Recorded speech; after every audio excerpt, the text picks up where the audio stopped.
জানো, আমার যদি ভুল না করি প্রথমেই মূলত চিফ অ্যাসিস্ট্যান্ট ডিরেক্টর হিসেবে প্রথমে চিফ অ্যাসিস্ট্যান্ট ডিরেক্টর হিসেবে পরিচালক মমতাজ আলীর সাথে কাজ শুরু করলাম। আচ্ছা।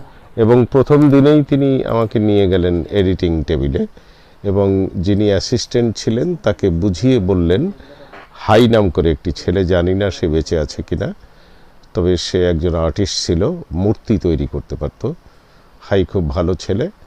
হাইকে বলল যে আজ থেকে চিফ অ্যাসিস্ট্যান্টও খাতাপত্র ওকে আজ এখনই কাজ শেষে বুঝিয়ে দেবে, স্ক্রিপ্ট তার কাছে থাকবে।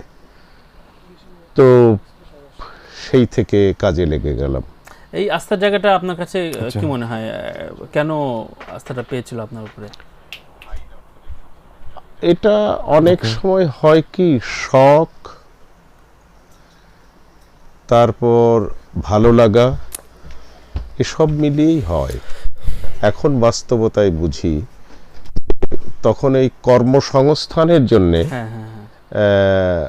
চাকরি করব, পরিচালক হয়ে অনেক টাকা রোজগার করব, এ স্বপ্ন কখনো ছিল না। সুনাম হবে, লোকে দেখবে, জানবে আমি একজন পরিচালক এবং খবরের কাগজে আমার ছবি ছাপা হবে, এসবই একটা চিন্তা ছিল। সুনাম, নাম, খ্যাতি, যে যত যাই বলুক, আমার মনে হয় চলচ্চিত্রে আসার অনেক কারণের পেছনে এই কারণটাও একটু, এই কারণটা একটু বেশি করে থাকে।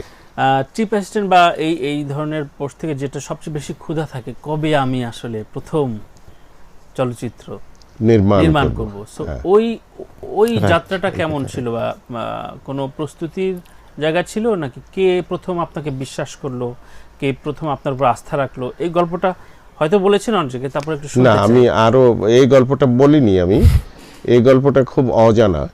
আমি সোনার খেলনা মমতাজ আলী সাহেবের সাথে কাজ করলাম। তখন এই সোনার খেলনা ছবির 3 দিন কাজ করলাম শুটিং, আর কে আসল কে নকলের 2 দিন। এই নিয়ে 2টো ছবির শুটিং শেষ হয়ে গেল। তখন ওই এডিটিং চলছিল। আচ্ছা। সব কিছু মিলে চলচ্চিত্রের উপর কিছু বই টই পড়ে কেন যেন মনে হচ্ছিল আমি এখন matured to make a film. সেটা 1-1.5 বছর হয়ে গেছে? না, 6-7 মাস পরেই। আচ্ছা আচ্ছা আচ্ছা। তো তখন আমি ওই একটা বিজ্ঞাপন দেখলাম, টেন্ডার, নাবিস্কো বিস্কুটের